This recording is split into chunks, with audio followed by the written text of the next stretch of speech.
এখন যদি কোনো কিছু অঘটন ঘটে এটার জন্য দায়ী হবে রাজনৈতিক দল।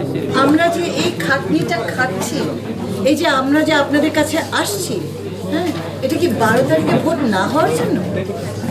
অবশ্যই 12 তারিখে ভোট হবে এবং সেইভাবেই কিন্তু আমার সরকারের গাড়ি চলছে। এখন যদি কোনো কিছু অঘটন ঘটে এটার জন্য দায়ী হবে রাজনৈতিক দল, তাদেরকে রেসপন্সিবিলিটি নিতে হবে।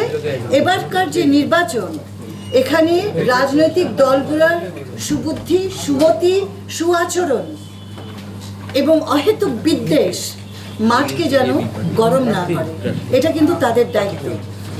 আর দ্বিতীয় কথা হলো যে আমাদের দায়িত্ব হচ্ছে পরিবেশটাকে একটা নিরাপত্তা দেওয়া, সুশৃঙ্খলে আনা, ব্যবস্থা তৈরি করা। এবং আমি জনে জনে যেটুকু গিয়ে দেখলাম যে হ্যাঁ, আমার সরকার আপ্রাণ চেষ্টা করছে সেই ব্যবস্থাটা, প্রেক্ষাপটটা তৈরি করে দিতে। তো আপনার প্রশ্নের জবাব একটাই, আমার দৃষ্টিতে এবং আমি জানি আমার সরকারের দৃষ্টিতে নির্বাচন হচ্ছে।